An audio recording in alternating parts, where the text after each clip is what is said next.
Discuss on poverty, which we started yesterday. My guest joining me right now from my immediate right is Igbinomwanhia, a development expert. Welcome to the show. Thank you. Rotimi Olawale is a policy analyst. Rotimi, welcome to the program. Thank you very much. Yesterday we started our discuss on poverty, and after the show, I and my team did come to the conclusion that we needed to also continue today, because I realized that when you're talking about poverty, one edition cannot exhaust it. Although I've had a week-long series on poverty. That was sometime last year in 2017 when the World Poverty Clock released that report that Nigeria would overtake India as the world's poverty capital. I did a series, 1 week series from Monday to Friday on poverty. But it seems that, as you keep on talking, many things are not changing as it is. So we decided to continue today. Let me start with you, Henry, on what you think about poverty. The poverty problem in Nigeria, can it really be solved? Yes, it can. It can. Succinctly, it can be solved. But we need to first understand what we mean by poverty. Because there's what we call subsistence poverty, absolute, relative poverty. We need to know how many people are actually, we can classify as those that are really poor and those that are poor by relative definition, all right? Because for those who are basically poor, the poor, there are those who cannot afford the basic, have access to the basics to live a decent life, while those that will classify as relatively poor are those who cannot in relation to other people that live within the same area. For instance, the poor in Abuja, can you really say they are poor compared to those in the rural area, for instance? Because you have the urban poor, you also have the rural poor. The rural poor. Yeah. So we need to come up with Are you policies. Saying comparison between the urban poor and the rural poor, that the urban poor are better than the rural poor? Is that where you what you're saying? To some extent, yes. Because if you look at the amenities available in the urban area compared to the rural area, but the urban poor do not have those amenities in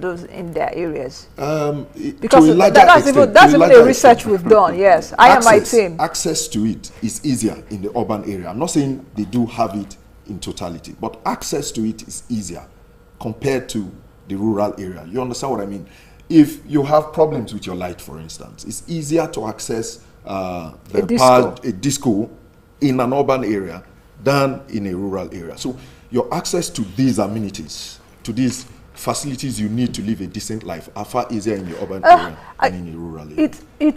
It's a bit here and there for me in terms of urban poor, because this is something I and my team have done in terms of research. We've gone to the slums here in Abuja, taking a look at urban poverty. And we found out that even those that live in very poor areas here in Abuja do not have access roads, do not have toilet facilities, do not have water, and all of that. We still have that. We did a tripartite report on that. My team did that. For about 7 minutes, we were taking a look at urban poverty as well as rural poverty. I'm not ruling that out. Yeah. What I'm saying is that in terms of the number of people, you have more of them in the rural area. So if you're developing policies, you need to look at where you have the larger number of people. For instance, 2/3 majority of Nigerians live below $1.90, 365 naira per day. Where do you find them?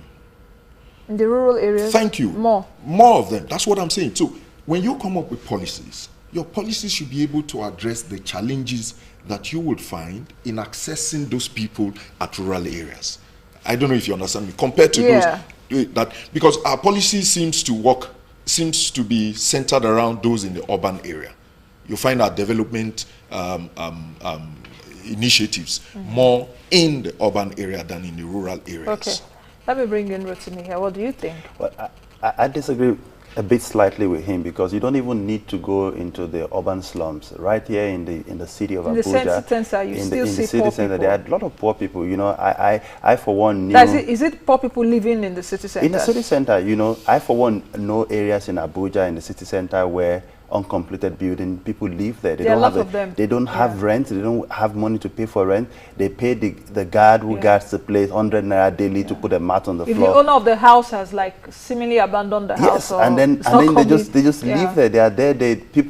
People just live and they live on less than $1.90 a day. So they are poor people. Although I agree also with him that the quantum number of poor people, there are more of them in the rural areas than in the urban center. And on that point, I solely agree with him. But when you look at poverty in Nigeria, one of the things I say to people, let's unpack the poverty. When we look at the numbers nationally, let's unpack it. If you look at the figures, the North has a higher percentage of poor poverty, people. yes. Take Zamfara State, for instance. Zamfara State's poverty rate is as high as over 70%. If you take Lagos State, it's as low as 11%. I think the Southwest has the lowest poverty rate, followed by the Southeast. In the entire South, middle belt, yes. So when you look at that, and then you look at other data that you need to align with it, you look at education data, you look at unemployment data, you look at even access to banking data, and you align all of this side by side with the poverty rate, then it shows you a trend that when you have states that are not investing in education, when you have states where they rather choose to invest in education of men over girls, and then you have states where, instances where you have 2 out of 3 girls not even going to school in a certain state, then the results will not be different. You will have a result whereby poverty rate is going to be high. People are not educated. If they are not educated, then that means the capacity for them to get a job is limited. It means even when they are not educated, they don't even have skills. Their capacity to be useful to themselves or to the nation or to their society is going to be extremely limited. And when you also have areas where the development of private sector, government creating an enabling environment for private sector to thrive is limited, then it's also very difficult for people to run enterprises and lift themselves out of poverty. Harry, you wanted to say something? Yes, my point is, people migrate from rural to urban. Urban places, yes. So those class of people you're talking about in the urban area are actually meant to have been served in the rural areas.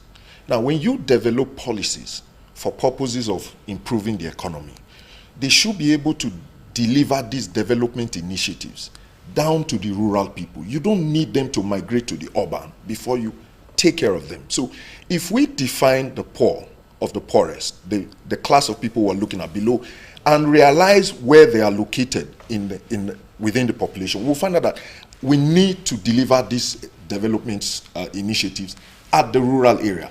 If you have more water, access to water, homes, land, education at rural area, you'll find your urban area, less populated by this class of people, and then those amenities are available to them. Now, when you fail to provide those development initiatives down to the rural area, you have the urban area choked up, the rural areas will still not be developed, the demand on the amenities available for the urban area itself will turn those who ordinarily would classify as out of the poor category now coming back into the poor category, because access to these amenities will be very, very difficult. That's my point. So we need to understand these intricacies, and once we do, we will know where to deliver our development initiatives, where we need to deliver them.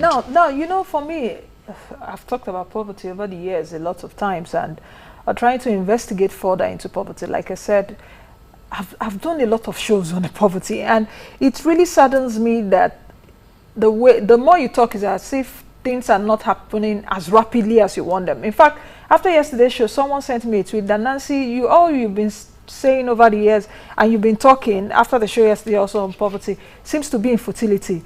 I didn't know how to feel yesterday in terms of, okay, am I really making an impact, or should I stop talking? Because the respondent on Twitter told me yesterday, oh, what you're saying is just infertility.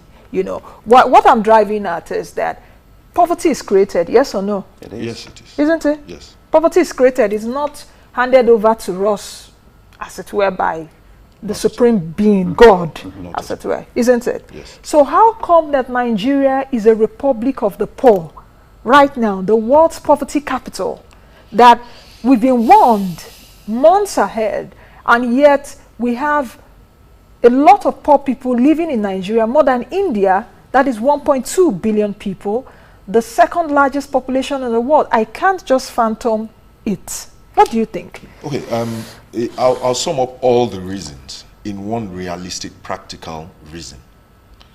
Inefficiency of those who are in charge, those in government. All right. You can also talk about population growth, but basically when you drive we'll come it to down, that a bit. But when you drive it down to the basic one singular reason why poverty is prevalent is simply due to the inadequacy of government, corruption. All right. I don't know the kind of mindset we have as a people generally, which we need to change. Because once we have someone in power, things that he naturally has told himself that he will do, positive things, initiatives, policies, but once he gets there, he finds that he's unable to implement them. So basically, for me, mismanagement of our wealth. Why is he unable? Is it that, like they say, who was it that said it some months ago, that people that, before they go into Aso Rock, they promise everything, but when they're in Aso Rock, it's like there's a spirit that is after them. Who said that? I can't remember, but I read it one of those days, I think last year. So why is it that they're unable to, come up with policies or fulfill the promises which they've actually told Nigerians? And if you take a look at those promises, they really center more on economic policies. Yeah, I remember when APC was campaigning, we'll do this, we'll do that, fuel price will be better, this and this will give you, and yet, still in this administration, we have the world's poorest. The very first fundamental problem is our socio-political structure. It makes it impossible for any person up there to be able to do things effectively. The way Nigeria is structured, we need to tell ourselves the truth. The way Nigeria is structured makes things impossible. How do you expect federal government to tackle problems as minute as microfinance down at Calabar in my village, and up to Sokoto? Yeah. If you diffuse power and give responsibilities, cascade it, you'll find out that those that are nearer or nearest to the grassroots, the rural areas, will have far more power. And then when I say power, I mean the responsibility and then the finance to be able to. If you ask me, I feel if we are to rearrange our structure, the local government should have more money than the state and then the federal. If states have resources that they manage at their level and then pay taxes to the federal government, at the end of the day, what you pull together at the center will be used to do critical, very critical things, while the states will bother more about their zones and then let's explore on the states issue for more, because it seems, just like we said, the country is divided into 6 geopolitical zones. We have 36 states and FCT. And you also realize that you have a lot of poor people even in the FCT, that is Nigeria's capital. What is the role of the state in terms of eradicating extreme poverty and thereby reducing poverty? Because there's a difference between extreme poverty and poverty. Yeah. Have the state governors who are leaders in their state, have they really done enough to eradicate or reduce poverty? Let me pick on one of the threads that Henry mentioned, and talking about local government. We all agree that the local government system in Nigeria has collapsed. The only thing that they do right now is just pay salaries, and they are tied to the apron strings of the state governors because they don't have financial autonomy. And so that's one problem. And the local government is closest to the people. They are the ones that feel the pulse and can actually solve poverty at the barest minimum phase, working directly with the people. Now, when you look at state, and I'll pick Osun State as an example. Osun State, outside of Lagos, has the lowest subnational poverty rate in Nigeria. And one of the things that the state has done, policy consistency. The administration of Prince Olagunsoye Ilola started the school feeding program, and then when the APC came in, they sustained and increased it before school feeding became a national program. So for more than 10 years in Osun State, the school feeding program has gone on, sustained by 2 different political parties. And so when you find a place where there's consistent policy, when you have a policy, but when new administration come in, they look at the policy, instead of just throwing it away, throwing the baby away with the bathwater, they look at it, they modify it, they improve upon it, and ensure that the policy is sustained. At the end of the day, when parents know that if my child goes to school, is guaranteed a meal. It takes away the burden from the parent. And it's an incentive for the child to go to school all the time. So we need consistent policy. We need state government. They have enough powers right now to do more than they are doing, and they need to take more responsibility. Let's quickly take a break, and when we come back, we'll continue the poverty conversation. Please keep your tweets coming. I'm seeing a few right now. I'll take them, of course, within the program, but let's quickly take this break. We'll be right back.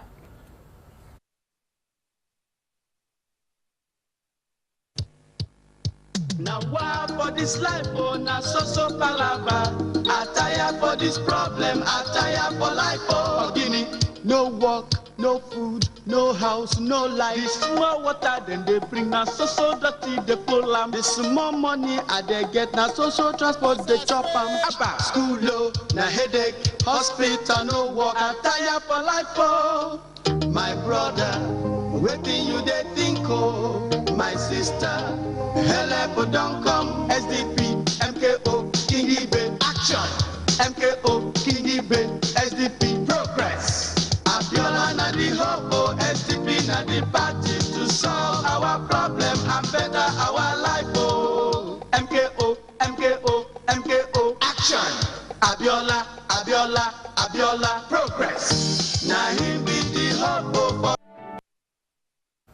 Okay, one will begin to say, am I still watching Moneyline with Nancy? Yes, you're still watching. Of course, after the president declared June 12th as Democracy Day, which is next Tuesday, isn't it? Yes. So I suppose there will be a national holiday from that declaration yesterday. That came to my mind, you know. I was younger than this now, and I remember that jingle. So yesterday when he declared that came back to my mind, and I began to ask myself, what has really changed? If you take a look at that jingle, because we were talking about poverty, the beginning of that jingle is where you see tattered shoes and all of that, no water, no road, and it's poverty we are talking about. Why haven't we gotten it right in the past 25 years? That even 25 years on from 1993, that Nigerians agitated for good governance at that time. Well, we're still agitating for good governance to improve the lives of people. We're still talking about it 25 years on, a quarter of a century. And I'm wondering what will happen in the next 25 years, what I'll be telling my children and grandchildren. I think that there are lots of structural adjustments that Nigeria needs to make. I'm not referring to the SAP that happened in the 80s. Or structural adjustment program. There are some adjustments. So for instance, when you have a nation where the federal budget is not passed until mid-May, more than 100 or almost 200 days into a year, then you can't expect that government to deliver on critical infrastructure and services for its people when we have to go through that same cycle on a yearly basis. So we need to have a conversation. Government needs to have a conversation with all arms of government. Is it that we've not had that conversation over the years? Because we've had conversations that have come up with policies, Empower, You Win, a lot of programs, Operation Feed the Nation, the school feeding program is on, and all of that. But it seems that it's still not working as rapidly as it should work. It's like the more policies our government brings, it's not. What are we? The quality of people at the helm of affairs, educationally speaking, goes a long way. Educationally speaking. Yes. Be that as it may, let's leave the structure, our structure the way it is. Let's leave our habits the way it is. All right. If someone is well educated, and when I say well educated, I don't just mean in terms of technical knowledge, in which case whether you know how to write or you know how to speak, you know how to an engineer or a lawyer. I'm also talking about ethical knowledge, ethical education. You bring people up to have respect, basic respect, sound value system. If we have that in place, even with what is on ground, government, both at federal and state level, should still be able to deliver, wealth at grassroots level. What we are trying to do, for instance, my firm, we've come up with some development initiatives. But of course, you have to work on the understanding, the mind of the person before you hand over the tool. All right. So what we are trying to do, we've approached a couple of state government, not very encouraging responses. But what we are trying to do is talk to them to look inwards. look at the people who do businesses in your state. Talk to your local governments to look at the peculiarities of their terrains. And look for two things, max 3, that they can use to drive enterprise, the economy of that local area. So, in a state where you have 18 local governments, if 5 of them are into cassava production, then you guys drive cassava production. Another 5 local governments are into banana plantation. You drive your economy through banana. All the state government will do and the local government will be to provide an enabling environment, support, bring in financiers, partner with people that do businesses in that state to look at these things and then finance them. But again, the challenge we have is that anything packaged in form of knowledge, and there is nothing you can do without knowledge, really. Anything packaged in form of knowledge is hardly ever appreciated. So it's taking a long time to get them to the point where they say that, look, these things can be done. So are we coming to the solution that for us to, or for Nigeria to push itself out of this poverty hole that we've entered, that we need to create community-based policies that will be so effective? Basically. But the question also, which you said, you raised it earlier, is getting our local governments to work and giving them more financial autonomy. Isn't there also a concern or a worry that if you empower the local governments more than they are right now, with the way, the structure and the ethics and the culture they have right now, that corruption will even be more endemic in the local governments? I think at the end of the day, everybody focuses on the center. There's too much or too little that the center can do. And one of the things I would like to also introduce that when you find problems that are critical and would affect the elite in Nigeria, then there's always a national response. When the Abuja runway was closed, it was promised it was going to be fixed in 6 weeks. It was done. When Ebola came knocking on our doors, it was going to affect everybody. It was fixed because they see that now it's going to affect everybody and they need to be serious about it. When you talk about poverty in Nigeria, the political class are not affected because their kids are covered, their wives are covered, they themselves are covered, and so they are immune from it. But we even said it here on the show yesterday that if you're a rich man in the midst of the poor, you're also poor, because every one of us right here on this table, at least we are not extremely poor people. Yes. We earn more than 364 naira a day, or we live supposedly, except you are telling me otherwise. This your suit cost me like 364.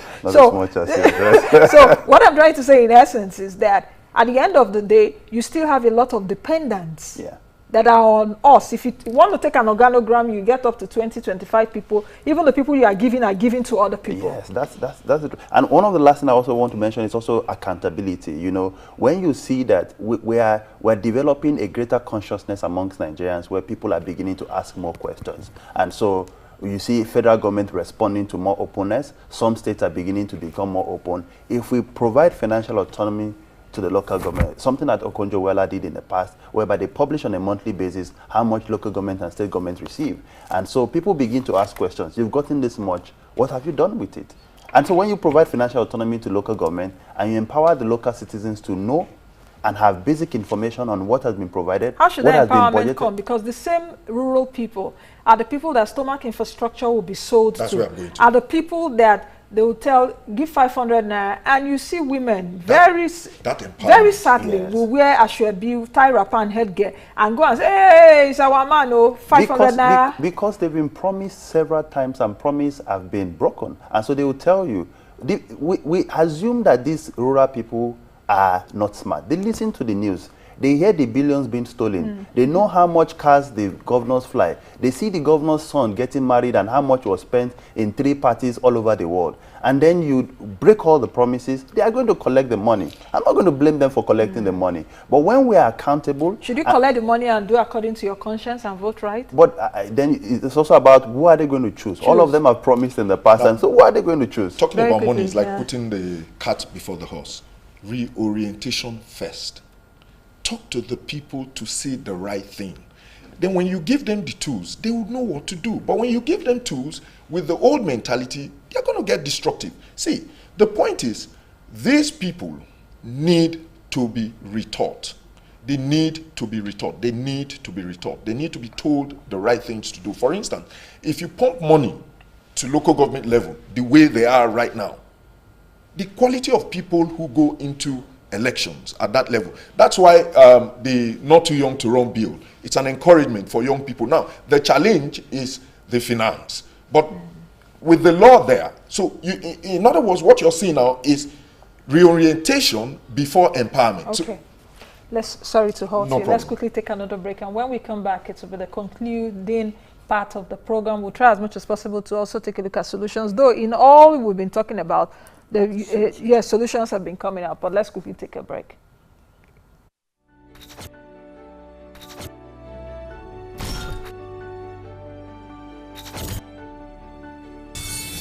This is your preferred destination for business, finance, economy, market and investment. Of course, there are very painful adjustments and painful decisions to be made.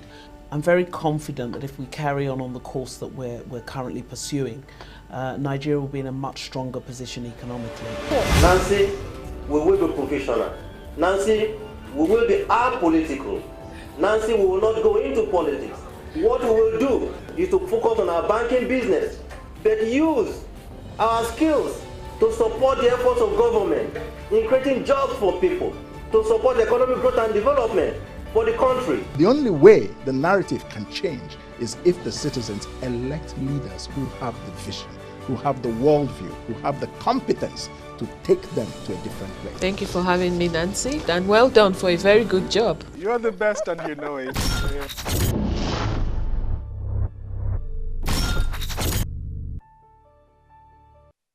All right, welcome back. We're continuing the poverty discussion. Let's come to the issue of population, which you raised earlier on. Is Nigeria's population a problem? Is it a problem in terms of tackling poverty? A lot of people, we are 198 million now, according to the NPC chairman, what he said in New York, you know, but we really don't even know how many we are. A lot of people are also disputing that we're not up to 198 million people. But whatever it is Nigeria's population a big problem in terms of solving poverty? Yes. How many of her resources can go around fairly? Okay, whether population is a problem or not is a yes or no answer. Yes, because if we don't get our acts right, with the number of people growing every day, the little resources available will further deplete and then there will be chaos. Let's pray that Nigeria doesn't get to a point where you're walking on the road and people are stripping you, taking everything you have, stealing from you. It happened at the time. It happened even during the recession. Sometimes in Abuja, you'll be in the traffic, they will just snatch your they'll snatch you. Yeah. No, because if we can manage that same population, it can help us actually create wealth. The more people you have to do business with and amongst themselves, the more likelihood that they will grow in their businesses. So it depends on how we are able to handle that population. So if you ask, no, because it's an advantage if we know how to manage it. Yes, it is a problem because if we don't know how to manage that population, it will bite us at our heels. Again, we need to also look at how the population is growing. More than half of the population are young people, which is a very good thing. It means that they can contribute meaningfully to the economy if it is well harnessed, like Andy had mentioned. In some other parts of the world, they are worried about an aging population. Like Japan, Korea, and many of those countries. So we have a young population. With the right set of policies, with the right educational mix, vocational education, we can turn this demography into a dividend. But the way it is right now, the population growth rate is even higher than the economic growth. Yes, and one thing that we have not managed to talk about very well in Nigeria is about asking people to give back to the number of children they can cater for. That brings me to the question, should that be a serious conversation we should be having in terms of regulation, or like what they did in China? I don't believe in regulation, but I would say that it's a conversation that we should ask for people to have the number of children that they can cater for. So if you have... Through moral suasion, so to speak. If you have the means to take care of 4 children, do 4 children. If you can take care of 2 children, do 2 children. But if you have 6 children and you cannot take care of them, then they become not just a menace to you, but a liability to the entire country. For now, very quickly, solutions for now, that's not going to hold. First, why is it not going to hold? Persuading people to because of religious beliefs or traditional beliefs. Because that is not an immediate solution. If you take a look at even the poorest states in Nigeria, which we've alluded to, the north, you see that a lot of them, either because of culture, tradition, or religion, they give birth to a lot of children. At the end of the day, they can't take care of them. That is not an immediate solution that will provide us the. But we've been focusing on an immediate solution and pushing the can down the road. Let me quickly land. First, we need national stability, political stability. Look, government has come up with beautiful agricultural policies. And then you have herdsmen that are fighting farmers. At the very place where we produce foodstuffs in the country, the Middle Belt, how do you expect your agricultural policies to grow? How do you expect them to deliver when there is no stability? Then there is lack of discipline on the part of those who are at the helm of affairs, all right? You plan, you never implement according to plan. We also need economic stability, consistency with monetary fiscal policies, such that, for example, when government came on board, the change of fiscal and monetary policies had adverse effect.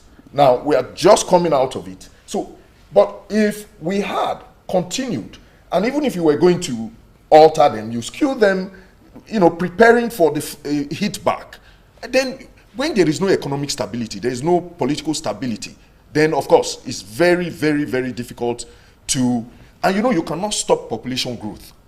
The kind of war going on in Nigeria is not full-blown war where you say, okay, population can be reduced in 2 days by 50%, 10%. Not stopping population growth. I think that there are things that we can do. Some of these things are cultural issues, and by necessary cultural persuasion.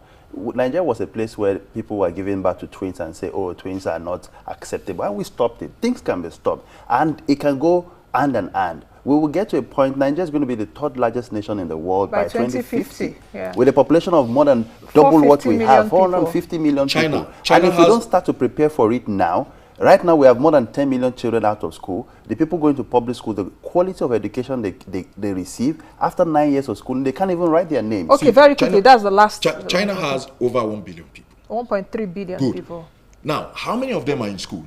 See, what China does is to harness the labor. But what they did, what China did, they also came up with one-child policy at the time when they knew that they were growing. I know, at that point. But you see, that was not the only policy that was at play. There were others. And that's what I'm saying. Now, if you are able, if we open up our economy, for instance, and bring in people like Apple, Nokia, to employ labor. So you find your poor people, as many as they are, getting that work, the poor people in numbers will be a problem. So what we are saying in essence is that let's take advantage of the population we have, transfer or make it a useful human capital. Let them have access to productivity. Okay.